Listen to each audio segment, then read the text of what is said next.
Good morning children. ఈరోజు మనం welcome to MPPS కే కొత్త వలస. ఈరోజు మనం శాతాలు పర్సంటేజ్ సంబంధించి మరో లెక్కను చేద్దాం. ఓకే, 0.75 యొక్క 5%, 7.25 యొక్క 10%ను దశాంశ సంఖ్యగా గుర్తించండి. దీనికి ఆన్సర్ ఇచ్చే చూడండి. ఏ 0.9152, బి 0.9521, సి 0.9125, డి 0.9527. ఇప్పుడు ఈ 3.75 యొక్క 5% అంటే 3.75 ఇంటూ 5/100 ప్లస్ ఉంది కనుక ప్లస్. 7.25 యొక్క 10% అంటే 7.25 ఇంటూ 10/100.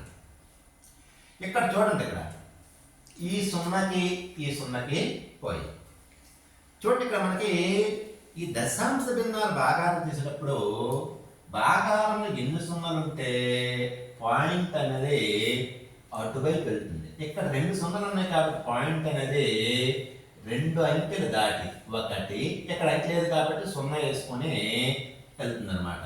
అంటే ఎంత వస్తుంది మనకి 0.0375 వస్తుంది. ప్లస్ ఇంటూ ఉంది కాబట్టి ఇంటూ ఇక్కడ 5 ఉంది కనుక 5 వేసుకోవాలి. ప్లస్ ఉంది కనుక ప్లస్ వేసుకొని ఇక్కడ చూడండి, ఈ సున్నాకి ఈ సున్నా పోయింది, 1 సున్నా ఉంది. 1 సున్నా ఉంది కనుక పాయింట్ అనేది ఇక్కడికి వస్తుంది. అంటే 0.725. ఓకే, ఇప్పుడు మనం ఇది గుణకారం చేయాలి. చూడండి, ఇక్కడ గుణకారం చేస్తాను. చూడండి, ఇక్కడ 0.0375 అన్నా 0.0375 అన్నా 1 ఇంటూ 5. ఇక్కడ గీత తీసుకొని 5 5 25, 5 ఎక్కడ 2 ఎక్కడ 5 ఏళ్ళ 35, 35 2 37, 7 ఎక్కడ 3 ఎక్కడ 5 3 15, 15 3 18, 8 ఎక్కడ 1 ఎక్కడ 5 సున్నాలు 0 0 1 1, 5 సున్నాలు 0. పాయింట్ తర్వాత 1 2 3 4 అంకెలు ఉన్నాయి కాబట్టి మనం 1 2 3 4 అంకెల తర్వాత పాయింట్ అనేది పెట్టుకోవాలి. అంటే దీని విలువ ఎంత వస్తుంది మనకి 0.1875 ప్లస్ ఇది 0.725. దీన్ని ఒకదాని క్రింద ఒకటి వేసుకుంటుంది అనమాట. 0.1875 ప్లస్ 0.725.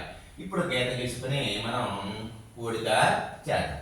5కి 5, 7 5 12, 12కి 2 ఎక్కడ 1 ఎక్కడ 8 1 9, 9 2 11కి 1 ఎక్కడ 1 ఎక్కడ. సో 2 7 9 9 వేసుకుంటాం.